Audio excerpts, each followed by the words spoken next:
Hi friends అందరికీ last time Balayya shop ముందు ఏం జరిగిందో తెలుసుకున్నాం కదా.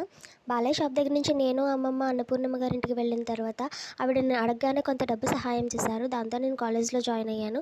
కాలేజ్లో జాయిన్ అయిన తర్వాత ఆ వాతావరణం నాకు చాలా కొత్తగా అనిపించింది. ఉదయం టిఫిన్ చేసి వెళ్ళేదాన్ని, మళ్ళీ తిరిగి వచ్చేంతవరకు ఏమీ తినేదాన్ని కదా, ఎందుకంటే మాకు ఒక పూట గడవడమే చాలా కష్టంగా ఉండేది. అయితే కాలేజ్లో అందరూ చదువుకోవడానికి వచ్చిన వాళ్ళకన్నా టైంపాస్ చేయడానికి వచ్చిన వాళ్ళే ఎక్కువ. అక్కడ అందరూ చుడిదార్ వేసుకుంటుంటే నేను ఒక్కదాన్ని లంగావోణి వేసుకోవడం వల్ల నన్ను అందరూ పేర్లు పెట్టి పిలిచేవారు.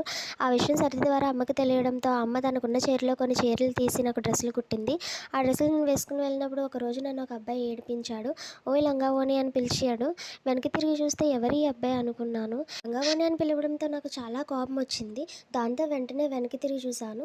నువ్వు చుడిదార్లో కన్నా లంగావోణిలోనే చాలా అందంగా ఉన్నావు, నువ్వు లంగావోణియే వేసుకునిరా అని చెప్పి నన్ను కమెంట్ చేశాడు. నాకు చాలా కోపం వచ్చింది. కానీ ఇంటికి వెళ్ళిన తర్వాత కూడా ఏంటి ఈ అబ్బాయి ఇలా ఉన్నాడు అని చెప్పి అదే ఆలోచిస్తూ ఉన్నాను. ఆ రోజు మొదలుపెట్టి ప్రతిరోజు నన్ను కమెంట్ చేయడం మొదలుపెట్టాడు. నన్ను ఇంప్రెస్ చేయడానికి ట్రై చేసేవాడు. దాంతో సరిత కూడా ఏంటి ఈ అబ్బాయి నీ వెనకాల పడుతున్నాడు, ఒకసారి ఆలోచించు అని అన్నది. తర్వాత ఏం జరిగిందో నెక్స్ట్ వీడియోలో చెప్తాను. బాయ్.